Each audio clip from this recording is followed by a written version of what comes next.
Hello, good afternoon, everyone, and welcome to part 2 of our webinar series, The Value of Canadian Education. My name is Christopher Ng. I am the co-chair of the Education Committee and an active member of the Canadian Chamber of Commerce in Hong Kong, a non-profit, non-governmental organization that was created in 1977. Today, we have over 1,100 members representing nearly 300 companies. That makes us one of the largest Canadian business organizations outside of Canada and one of the most active international chambers in Hong Kong.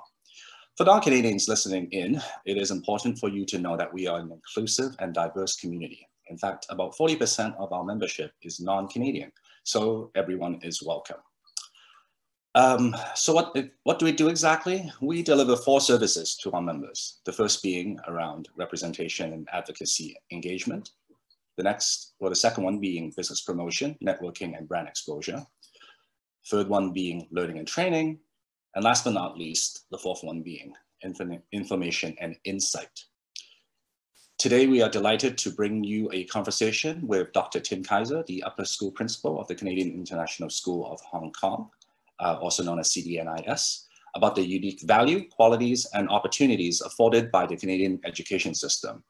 And we also have Sven Clark, Senior Student Advisor from the University of British Columbia, who will be giving us an overview of UBC and its programs. We also have Olivia from Weir Associates to provide us with insight and the latest information for families returning to Canada for their children's education.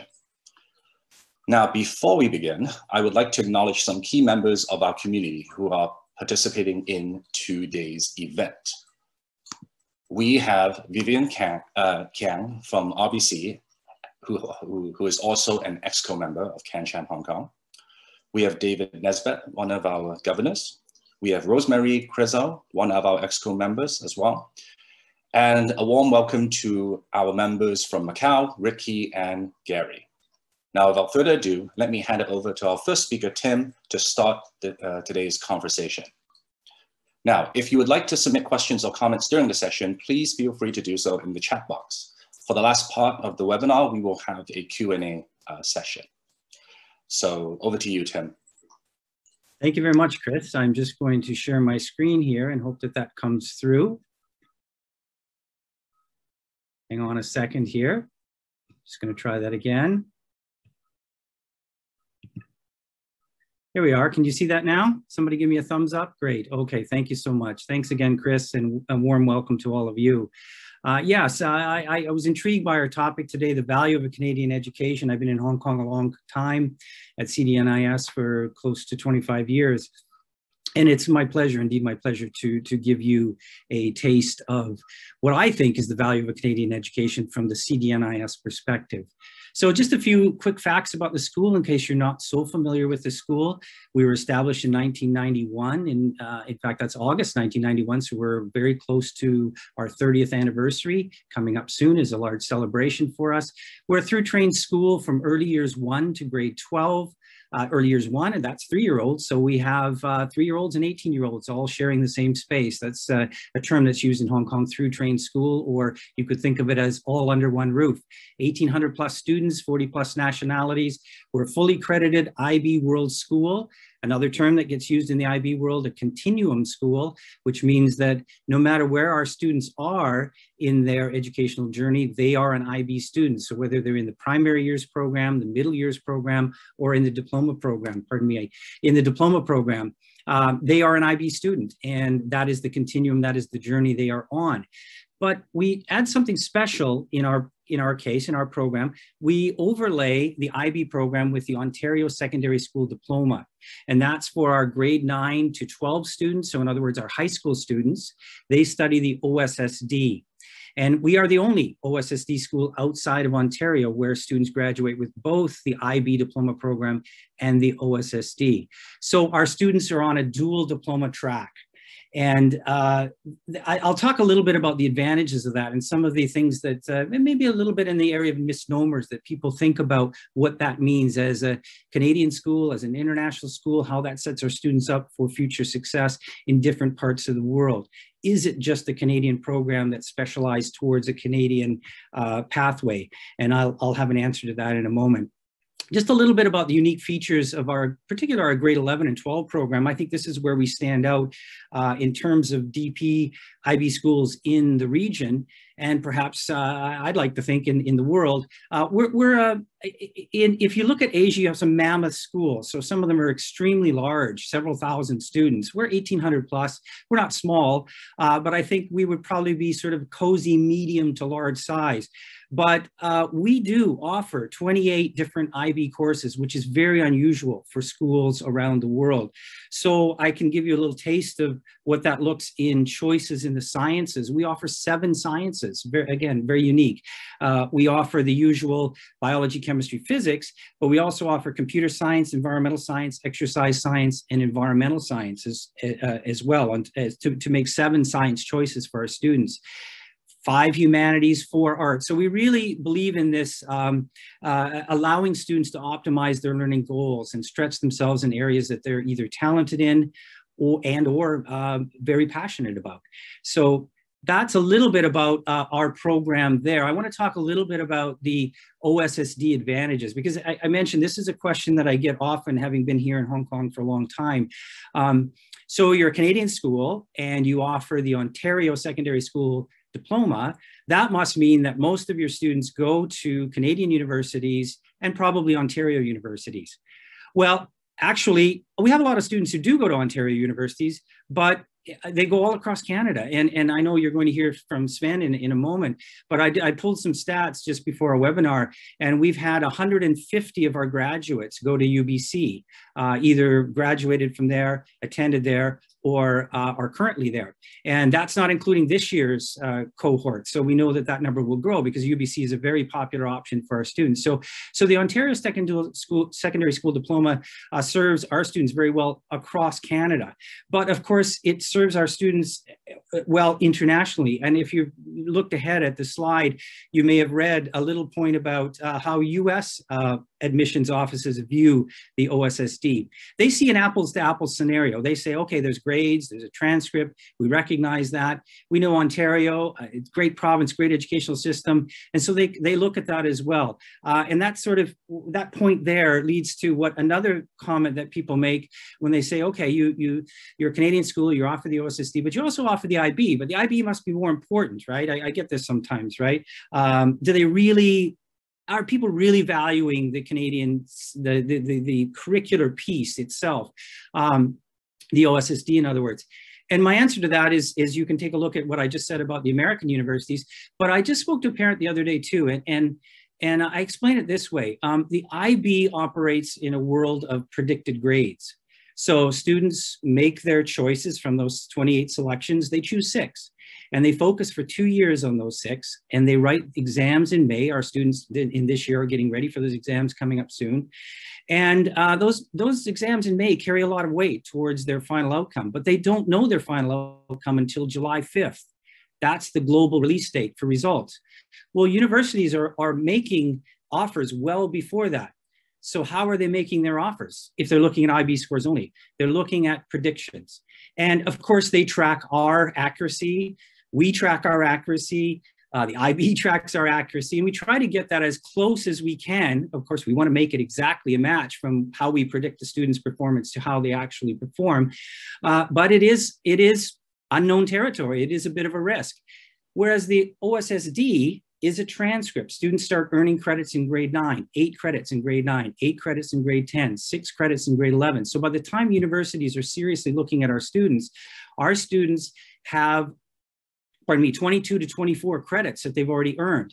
And that's a permanent mark. That's a permanent record. So universities can be very confident in what they're seeing in front of them, knowing that this is the track record of a student. It's not based on some educated guesswork of how a student may ultimately come out. So this is where we see the advantage of the Ontario transcript, pardon me, working really, really closely and in tandem to optimize the chances of our students towards future success and future entry into universities. So where are these universities? We are, the OSSD is highly regarded around the world, and our students gain access to these universities. The universities are small. That wasn't my purpose in showing you this slide. If you're interested in seeing the list of these universities that are hard to make out on the screen, I have a different purpose in showing you this graphic, but it is on our website. So if you go to About Us, and there's a link on called Brochure, so you can see a lot of these graphics and illustrations that are in very easy to follow form.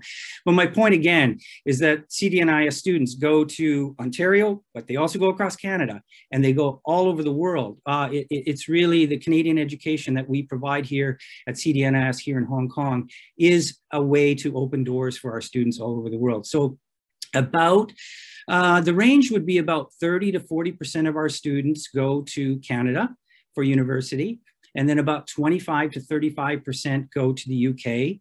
The US holds pretty steady at about a quarter, so about a 25% of our students typically end up in the United States for further study. And then the rest of that percentage, whatever it may be on any given year, are made up of the rest of the red markings on the map, different parts in Europe, different parts in Asia, Australia, Hong Kong certainly as well as part of that. And the last little section of my presentation today, when I was reflecting about the value of a Canadian education, I couldn't really leave the notion of Canadian values, because I think that is intrinsically linked to what we do as a school here in Hong Kong, but I also think it's intrinsically linked to education across Canada, whether public or private education. The interesting thing about Canadian values, and I may see some smiles from even my panelists on this, is that if you put Canadians in a room for 2 hours and say, come out and tell me what 5 Canadian values are, we won't be successful, because this is one of the discussion points that we love to talk about.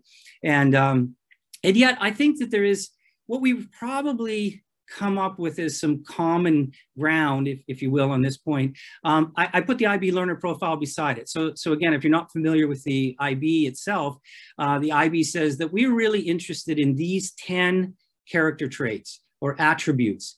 And this is where students should either be or become in their educational journey as an IB student.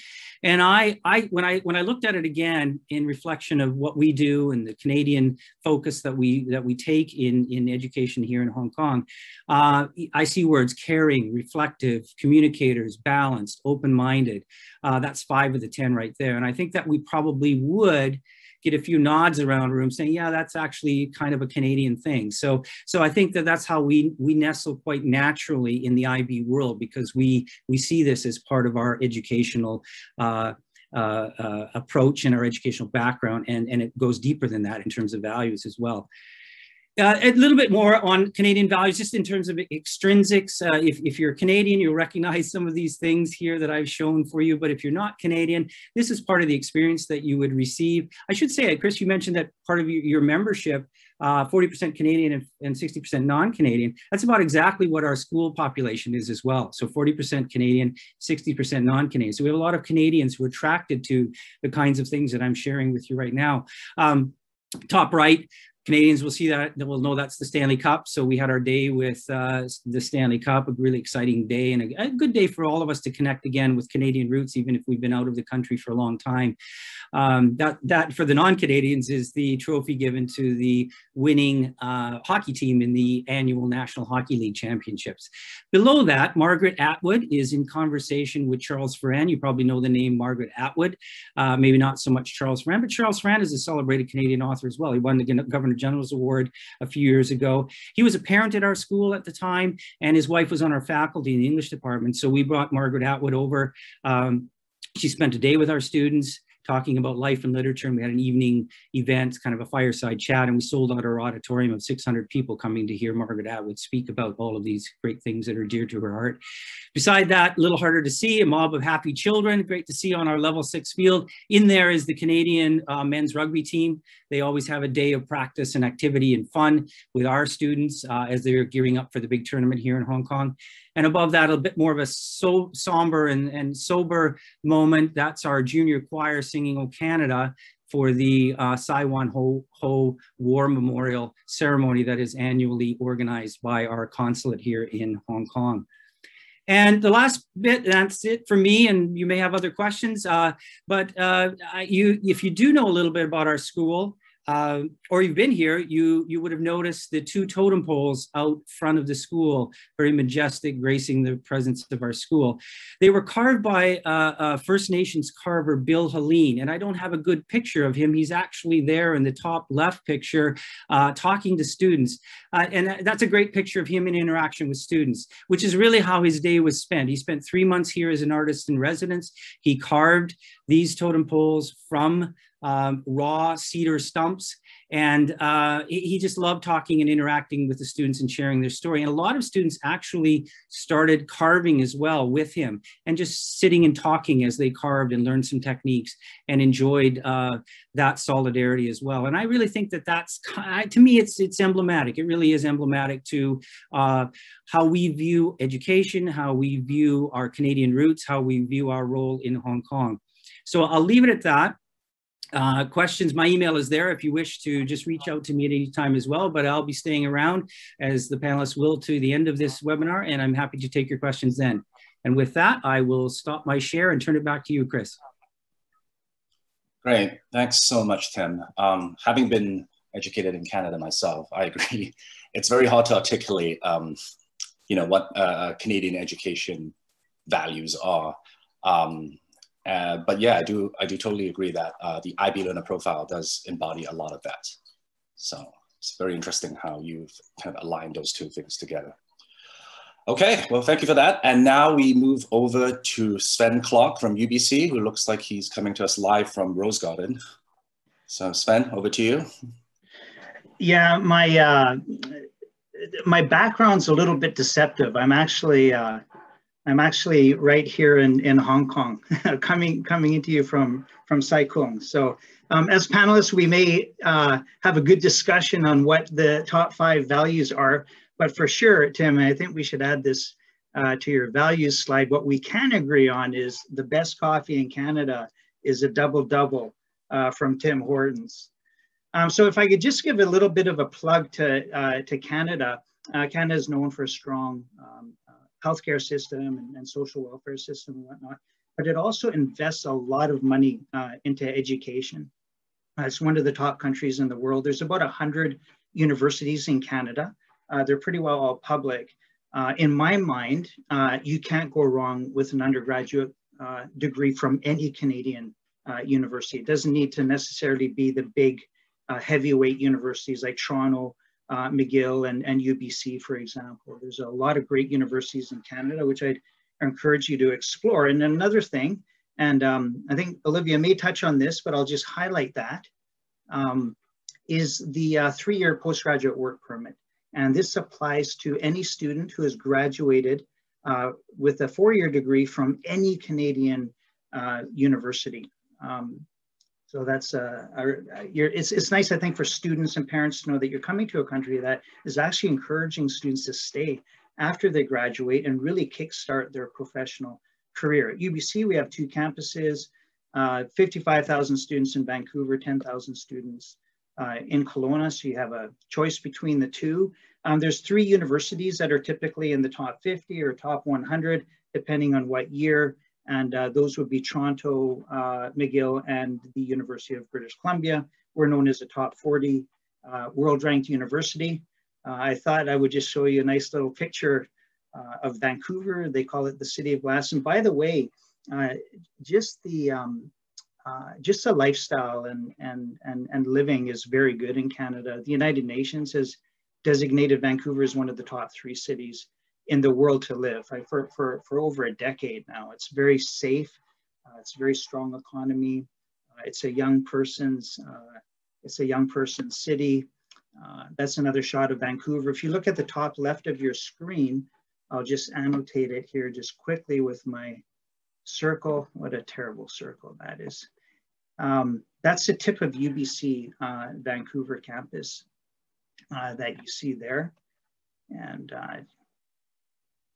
that's another aerial view of UBC. It's really basically a city within a city. You can spend weeks on end and never leave it. There's all kinds of restaurants, museums, theaters, art galleries, research facilities, all your classes, We have a hospital right at UBC. We have golf courses. We have our own police station on campus, but it's a very boring job, apparently, because it's so safe. And you're about 20 minutes from downtown Vancouver. There's a nice picture of the Okanagan campus. One nice thing about quite a few Canadian universities, but it's a big thing at UBC, is you can go on exchange for a year. So in your third year, if you want to come to the University of Hong Kong, for example, University of Tokyo, King's College, Imperial College London, UCLA, Berkeley, we have strong exchange programs with these universities where we transfer entire years of courses. The curriculum is fairly similar between our partner universities. That's why we can transfer courses back and forth. And the students that are in our university network are quite similar. So they'll do well when they're in class. Another highlight is co-op, where you can work with a company for a year and you're paid. So for parents out there, you probably won't need to pay for your young ones while they're doing it. It's a legitimate professional experience. The companies, we have long-standing relationships, have very high expectations of UBC students. We prepare students professionally before they do the co-op, typically sandwiched between year 2 and year 4. And there's just a small sample of our long-standing partners. I just put those up because you would be familiar with them, but from top 500 companies to startup companies. By the way, I'm also a graduate advisor. I advise master's and PhD students at UBC. If you're interested in doing graduate studies, Canadian degrees are very strong degrees to have, and certainly UBC is. I just thought I would highlight one of our students, Jessica. She graduated mechanical engineering and went on full scholarship at MIT. You will see UBC students doing their PhD at Yale, Princeton, Harvard, King's College. I don't know if you've ever heard of the Rhodes Scholarship program offered by Oxford University for full scholarship for graduate studies. They don't give a lot of those out. We've had over 70 going to Oxford University. Another highlight of UBC is the support we provide to incoming students. So we have an orientation program, which I understand is the largest orientation program in North America, if not the world. It's 1 week long. So banking and healthcare and getting the students settled in into their housing and learning how to use the transit system and meeting the professors and barbecues and doing mock learning and all the rest of it. So I think the typical Canadian university is strong. It's definitely rigorous at the top universities. I'm not going to sugarcoat it, but that's what you want. That's what's going to separate students when they graduate, but it's also very humane. And if you look at the picture in front of you, you'll see doggies there. I don't know, Tim, what students do at CDNIS when they're stressed during exams, probably pretty good things. At UBC, we have puppy days, we have bunny rabbit yoga. So all these soft things that UBC does to support students through a really challenging environment. So it's a very supportive community. And UBC is good at integrating all students, including international students, into our community. And this is a fairly widely known fact about the internationalization of UBC. That's not a typo. We do have over 18,000 international students at the university. I just thought I'd throw in some pictures of the housing, which is guaranteed when students come to UBC in their first year. If they went second, third, and fourth year, of course, they can just apply. And I originally had this slide up. Justin Trudeau to the far right of your screen. He graduated from both McGill and UBC. I put him up originally just to highlight the postgraduate work permit and the support the Canadian government puts into our education system. We accept curriculum from all over the world. Of course, a big curriculum for us is international baccalaureate and also Canadian curriculum, where CDNIS is from. We're no strangers to each other by any stretch, but don't feel that you necessarily need to have IB or British patterned. HKDSE, for example, is a great curriculum, which UBC recognizes. The two main factors to get into UBC are marks and the personal profile. We're really looking at those things that Tim highlighted, sort of the values that a school like CDNIS has about interdisciplinary and a humanitarian approach, having an interest in globalization, a conscientiousness of people in the world around you. that actually gets evaluated and factored into the final decision in our admissions process. And our final slide, this is our scholarship program. That's not a typo. We have over $20 million in scholarships, plus an additional 10 for students who want to work on campus. We have a lot of part-time jobs. We're the second largest employer in British Columbia. The first is the government. And we have a huge scholarship program, scholarships ranging from $10,000 to $80,000 up to full scholarship. So I think I'll just conclude my presentation there. I'll do the stop share and bring myself back into the room. Chris, I'll let you take it over. Great, thanks so much, Sven. I was about to ask you why I was not on the notable UBC alumni slide, and then I saw Justin Trudeau, so yeah. you know what, Chris, and as soon as I went back through my slide, I remember Chris was on there, so I'm putting you on there next time, Chris, for sure. Edged out, you. I blame your PowerPoint skills. All right, so we're next going to hand it over to Olivia Dong, who is a partner at Weir Associates. She's going to talk to us about opportunities to pursue education in Canada for those who are exploring. Hello all, hope you hear me here. I am a partner, junior partner at Weir Associates, one of our Hong Kong firms, Canadian. Let me see how I can, hold on. Okay. So our senior partner, Shane Weir, started our firm in 1985 in Hong Kong, but he is an alumni from our University of Saskatchewan back in the 1978 when he started his own firm there. So we are both Canadian. I'm born and raised Vancouver. We have our Canadian firm in Hong Kong right now.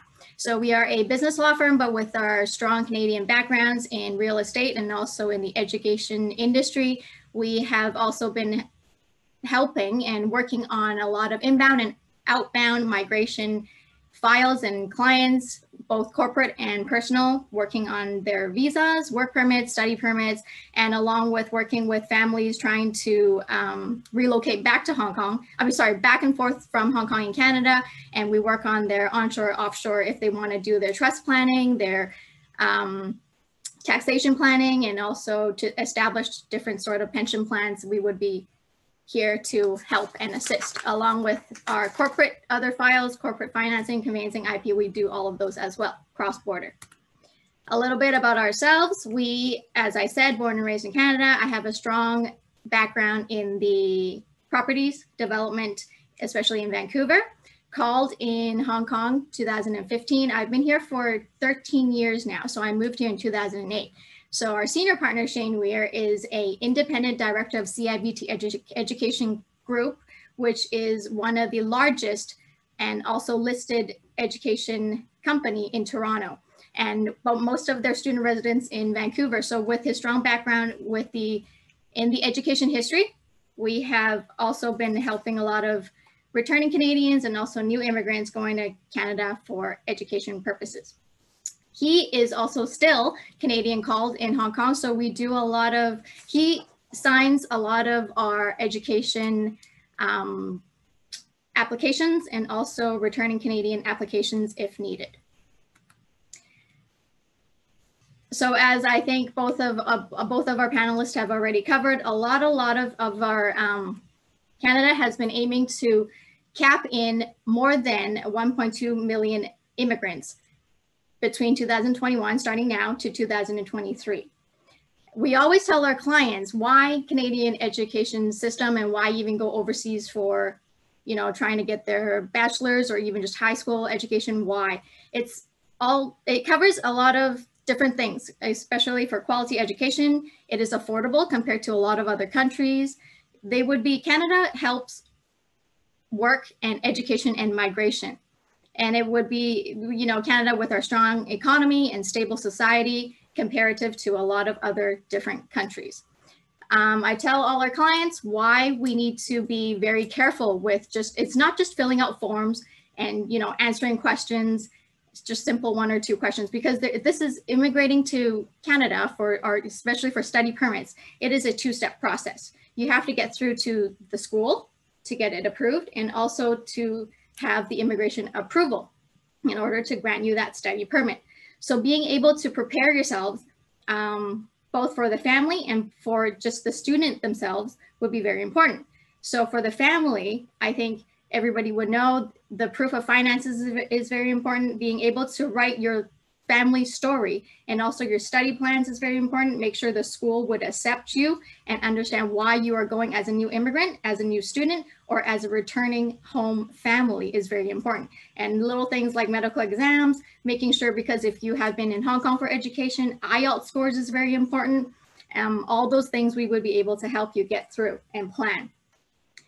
Most importantly, right now, because of COVID, a lot of different schools and programs have different sort of classes and their mode of, their conduct and their mode of having classes during the semester or during the year. So it is very important for you guys to understand and ask the school, and specifically the program, would it be conducted through, Zoom classes or physical classes? Because it is also very important for you to know, not all schools and not all programs actually have approval from the Canadian government to allow international students to go at this time, specifically at this time for COVID. So once again, just a reminder, always ask your school and the program whether you are even allowed to fly out, because sometimes some students plan to leave, or some families plan to leave and go back home, but then again, they're stuck with being online classes and Zooming, and that might not be specifically what you really want to do with your education at this time. Another point to note is that tuition. A lot of people think, okay, if my family's Canadian, I have Canadian citizenship, I would be able to go to Canada and just enjoy local education tuition. That's not always.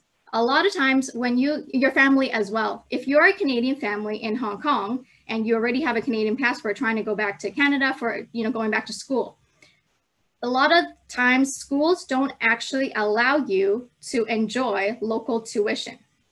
Sometimes some schools, some programs would allow for the first year, you would have to pay international tuition.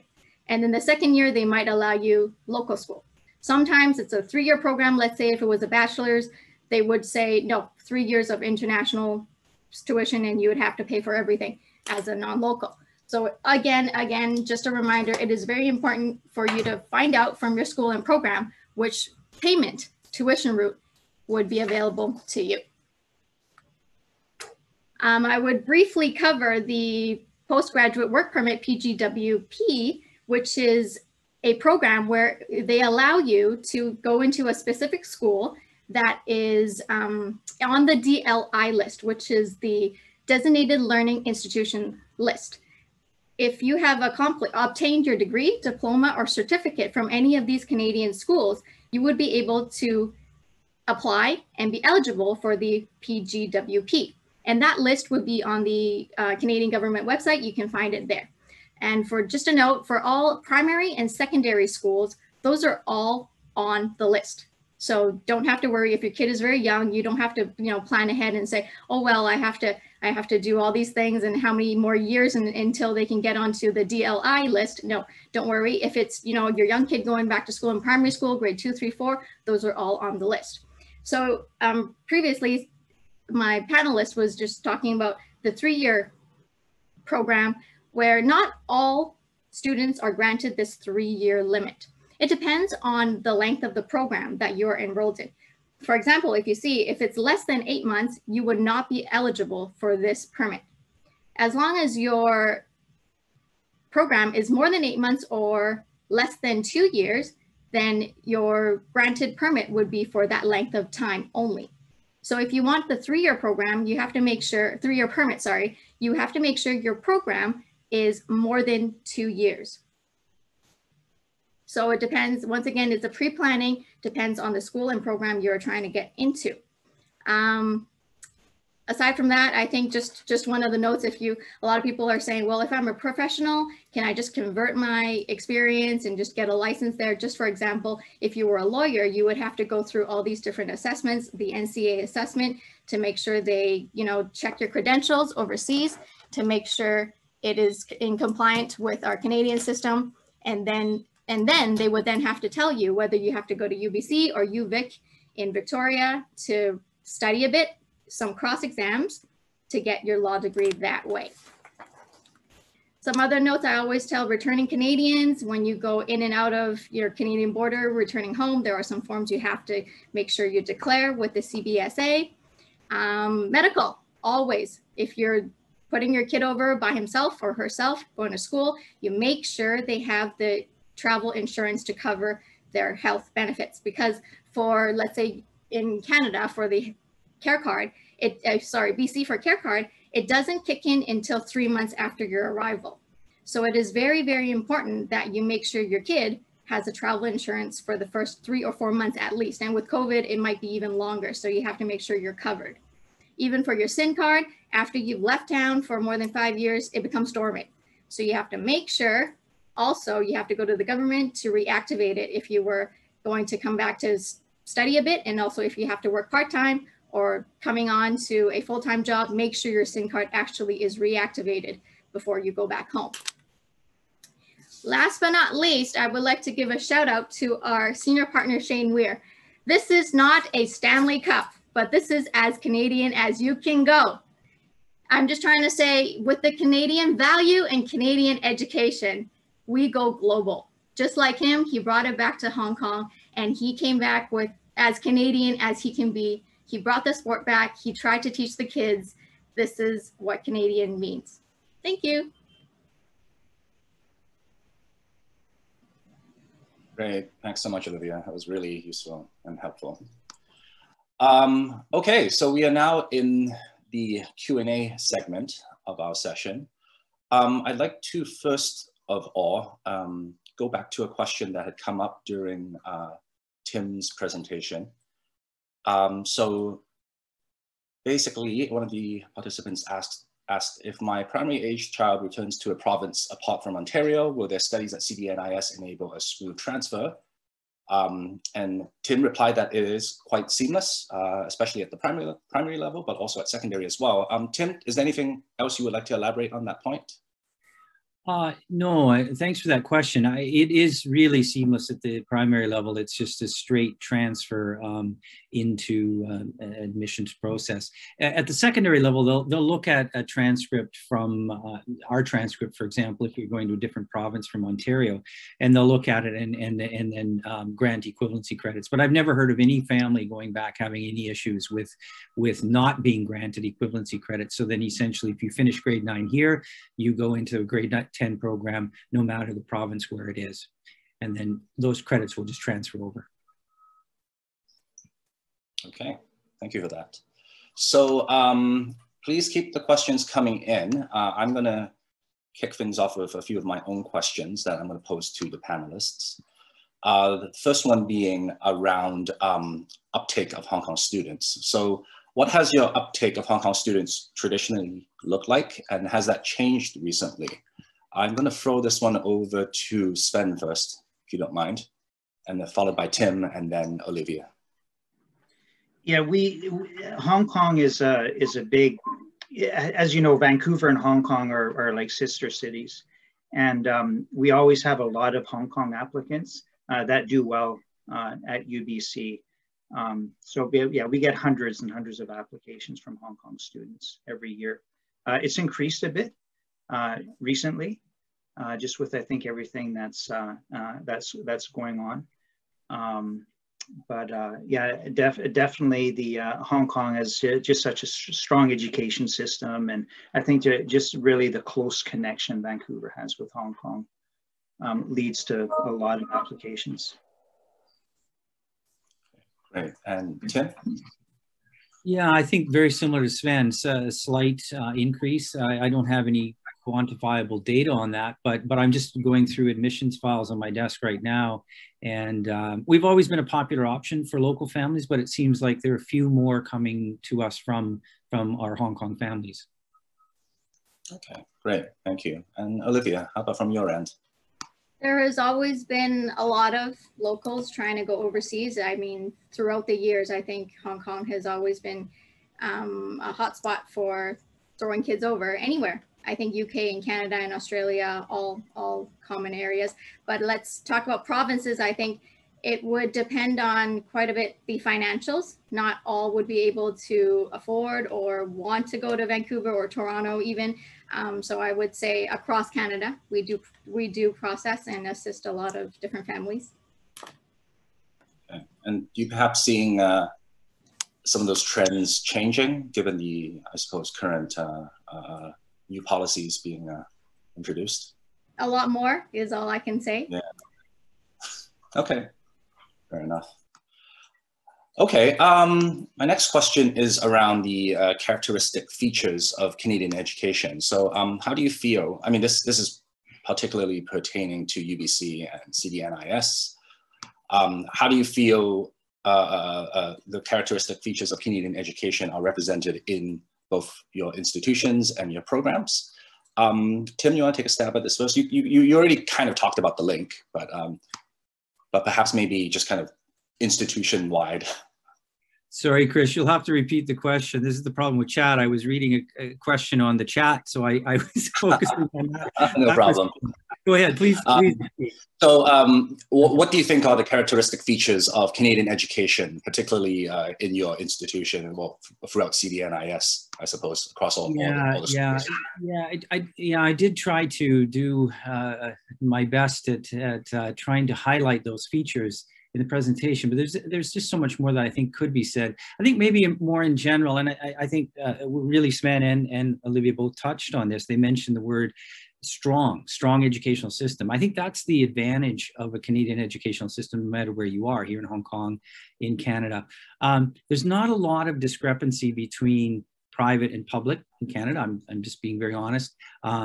There's not a lot of discrepancy between high quality and low quality across the board, whether they be at the university level. Sven mentioned about a very strong education university program across Canada, highly accredited, highly funded. I know there's always complaints about more money, that comes no matter what, but really it's a real source of pride for Canadians, the fact that our public systems are strong, the private systems are strong. It's a question of the menu. You know, you look at a menu and you said, I'd like to, you know, sample that, I'd like to try that.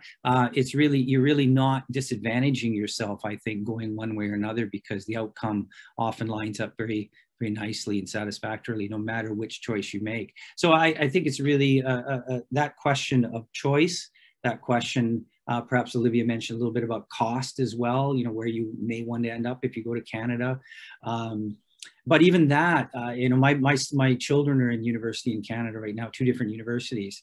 And they look for a time, I'm just being very honest here again, but they look for a time at some American options. And I was really quite astounded by the difference in price, in tuition, just raw tuition alone. And the programs can vary quite dramatically as well. Slight difference, my one son is doing engineering. There's a slight difference in the engineering cost at UBC, for example, versus he's studying at the University of Victoria. My other son's at Queen. So I looked at these and I looked at them very comparatively, and I have some good data on that from just looking into it as a dad, but I really didn't see a lot of difference. And it just, what kept coming back to me is quality, very strong all across the board. Again, something we should be very proud of. Great, thanks for that. Sven, over to you. Yeah, if I could highlight, I mean, there's so many different aspects to highlight, but one is global citizenship. The universities in Canada tend to be pretty hands-on. So it's a combination of kind of UK style theory, but actually really doing things with what you've learned. So, you know, we have UBC students that have set world records in fuel efficiency competitions, featured in American Time magazine. The Pfizer vaccine, which is just so that we've all heard about. The nanotechnology behind all of that is developed by UBC. So at all levels of the university, it's interesting because it's an intensive research university, and people think, oh, you're just in books all the time. Actually, it's the opposite of that. It's very hands-on and driven towards serving the global community. Great, thank you for that.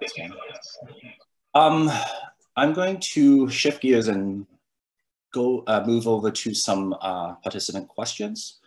So the first one, if we're moving kids from Hong Kong to Canada for high school, would there be a case where for the first year they need to pay tuition as international students?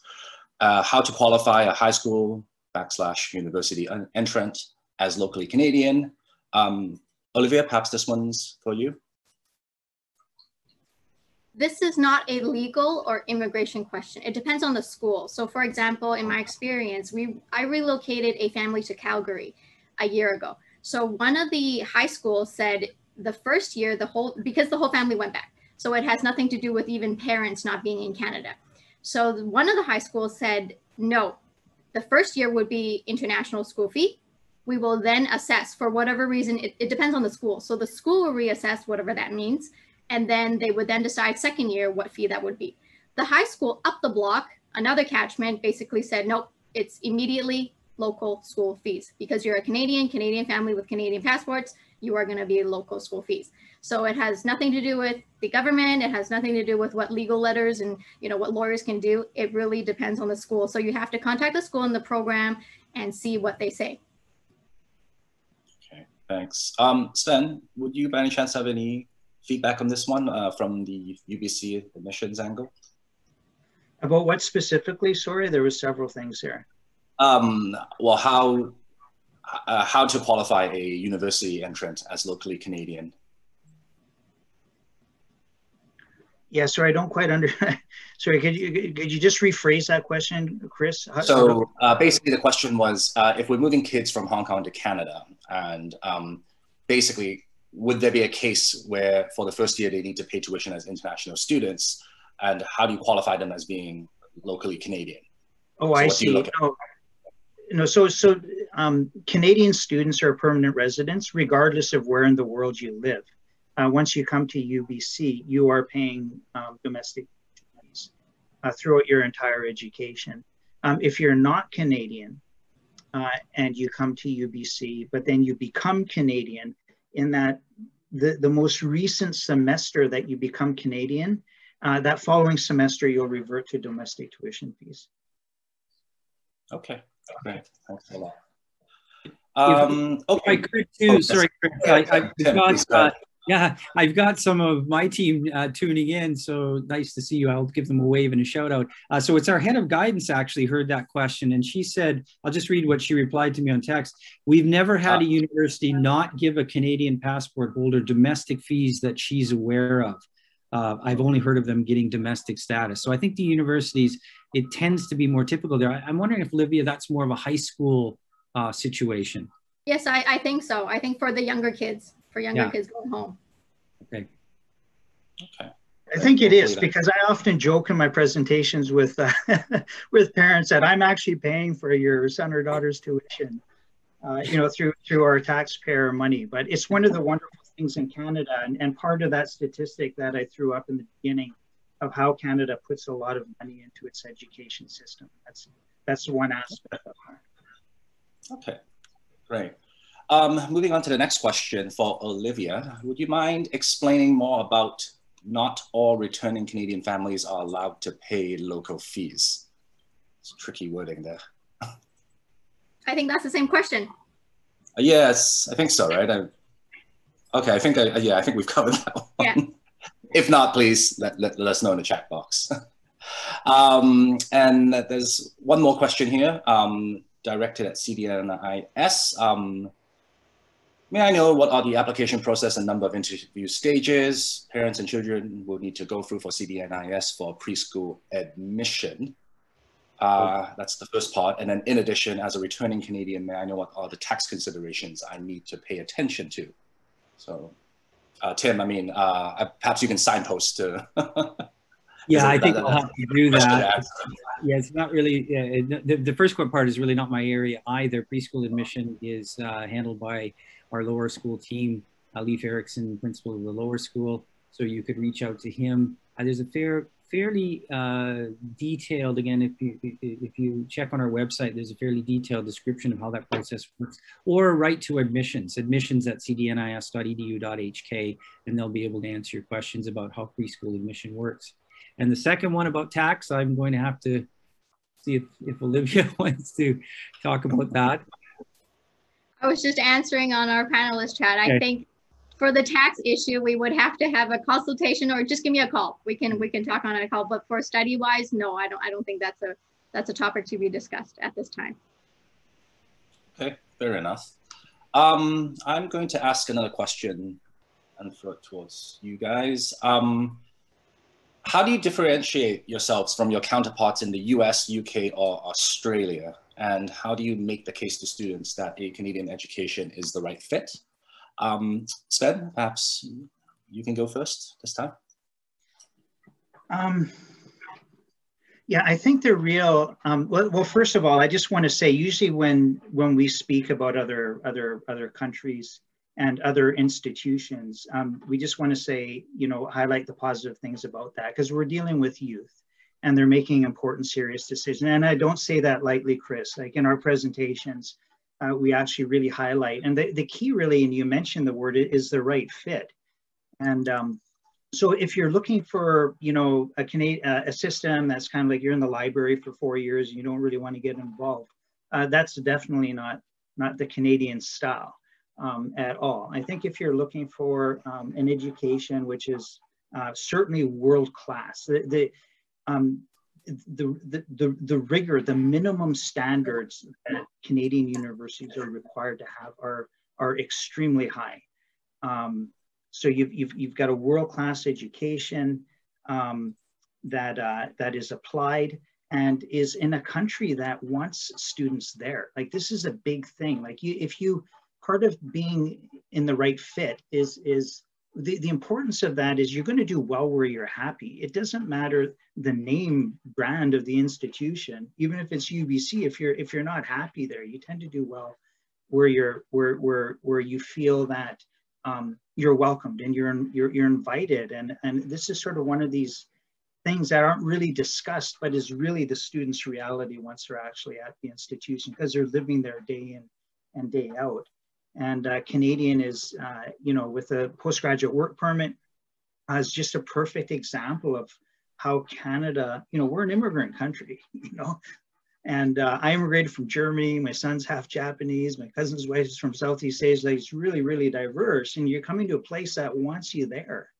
And I think that's a big deal. So you've got world-class education, and you've just got a really welcoming, beautiful country that wants you there.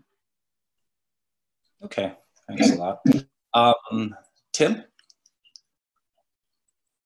Sure. Yeah, all these topics that you're bringing up are fresh in my mind, because just this week I had a conversation with an Australian educator. Actually, he's an educator here in Hong Kong, and in the primary setting, he's looking for a school that he can, you know, very confidently stand up in front of his parent body and say, when our school is, you'll reach a certain level at our school. There is no high school program here, and there's no middle school program. This is the school that I recommend to you. And he told me, he said, I've been recommending CDNIS for years, because he said, I think you guys get it right. He said, there are schools that will, you know, maybe focus a little bit, in his view, a little bit too much on academics, a little bit too much on different aspects of a bilingual program or things. He listed a few. And he said, but you guys just seem to be able to find that right balance that is so attractive to our families. And that's why I'm such a big, strong supporter of CDNIS. So I think, you know, balance came up before. It's there in the learner profile. So we do take that seriously. And it's nice to hear that validated in comments of external people watching us. And then being able to say, I endorse the school, make a strong recommendation to you. That's a great school. So I think that is a hallmark of Canadian education for sure. Right, thank you. So is saying for sure, by the way, I'm told. If you say for sure, that's a mark of a Canadian as well, I'm told. And can I just add on to that, Chris? Yes, please. Yes, please. So I've worked at UBC for a long time, nearing 20 years. I adore this university. And just everything it does and what it does for students. But just to highlight, you know, UBC is the strong connection we have with Hong Kong. We have an Asia Pacific regional office right in the city. We've had for a number of years. So I just want to, you know, you're asking just about, you know, comparison with other countries and what Canada and maybe UBC has to offer. The ties really run deep, and UBC has always had a very strong commitment with Hong Kong, particular, as well as the Asia Pacific. Great, thanks a lot. Olivia, do you have anything to add kind of to this for, I suppose? Okay. Okay, we have one more question from the from the audience. If we are moving kids from Hong Kong to Canada for high school, which province has more choices around boarding schools, and is that common for boarding? Olivia, do you think you might be able to take this one on around boarding schools, boarding school choices? Not so much, because we do quite a bit of the returning home, where a lot of them actually have parents and guardians. That's also a note too. A lot of schools do require that guardian, like elementary and high school, for that guardianship, and it should be a closer relationship. So we don't really process much of the boarding school applications, unfortunately. Okay, thank you. Tim, how about from your end? Do you get asked that quite a bit? Not so much, but as an Ontario school, we're certainly wired into the Ontario school network. And I do know that when families are looking at boarding schools, they are looking at Ontario, BC, perhaps. I'm from the prairies. There really aren't too many boarding school options there. So it's probably those areas that they're looking at. Okay, great. Yes. I know absolutely nothing about this, but the question was sort of about boarding schools across Canada. Yep. And one resource for the individual who asked that question might be EduCanada, the Canadian government website. They have a very good website. Great. Yeah, from primary up to post-secondary. Okay, great. I put the link, sorry. I'll send it to you. I saw, yeah, and I think we can share that with the wider audience if that's helpful for them. Okay, so we have about 2 minutes left. One final question from me. What's the #1 piece of advice you would give to prospective students considering a Canadian education? So perhaps I can start with Olivia, and then we'll move on to Tim and then Sven. I would say plan ahead and know what you want to study for. Other than, let's not even talk about elementary and high school. When you get into postgrad, I mean, as an international student going into Canada, or even just a returning Canadian, you want to know whether your Canadian credentials can be transferred elsewhere as well. Common law countries easier, but you still have to do those cross-border exams. Whether your licensed professional license later on, let's say, our medical license or law degree, whether those can be easily transferred to another country if you were to go elsewhere. Just like I moved over to Hong Kong, now I'm doing it backwards. I actually am looking into getting qualified back in BC. So that way, what are the steps? I think before you even choose what programs, think further. You have to think even further. What can you do with your obtained Canadian degree, bachelor's or postgrad? How do you get to another country if you needed to, if you wanted to? And plan ahead. Right. Tim? Yeah, I'm going to tie it with a question that came up with earlier, or you made the comment, Chris, about local families from Hong Kong, because I was just thinking about them and going through application files. And every year we do give that advice, what is the #1 tip or pointer? And I think really it's about opening yourself up to flexibility of thinking, because we've all mentioned it. Sven mentioned about the interdisciplinarity of a Canadian curriculum, but also a Canadian approach. So you are tying lots of things, you're combining lots of things, and maybe ways that you haven't done before. And that can be a bit scary at first, but it also can be really rewarding, and it can really open up all kinds of vistas of learning. And that's the exciting process and the exciting journey.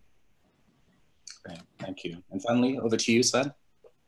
Yeah, I think, so for UBC, I mentioned we have this personal profile, and the reason we have that is because we want to make sure we are providing the opportunities that students are looking for. And because it really is an active learning opportunity with exchange and co-op programs, all the research opportunities with professors, we want students to engage in that. So I know high school counselors are often telling their students, find a university that's the right fit. Well, that's actually what universities are trying to do as well, to determine the right fit. So my #1 piece of advice was, just like Tim alluded to, be open-minded, be flexible, go beyond just one criteria, whether it's world ranking or the name of the university, and push that forward and look at the culture of the university and the opportunities. Are you looking for international opportunities or not? Are you looking for a university that's has an environmental focus? or not. So kind of lay out your factors and do your research, because the reality is once you're at that institution, I have never heard anybody in our Jumpstart orientation forward first year students ever mention the world ranking of UBC. They've mentioned a lot prior to coming, and as soon as they arrive, that's out the window because their whole world is a different place. And so you just want to make sure that place is around. It's not nice to see, especially at the PhD level, but certainly at the undergraduate level, to see students just unhappy and not passing their first semester. And that doesn't serve anybody well at all. We have a 90% first year retention rate at UBC, which is very good for a world-class university. And so focus on the right fit. Great. So thank you, panelists, for those pro tips. Unfortunately, we are now out of time, and that concludes our webinar for today. So I'd like to thank Tim, Sven, and Olivia again for their insightful conversation. And in particular, a big thank you to you, the audience, for your participation and questions. If you do have any further questions, please send them over to CanCham Hong Kong, and I'm sure that they can pass them over to our panelists, who would be probably more than delighted to field them and get back to you. Okay, so thank you again, everyone, and have a good afternoon.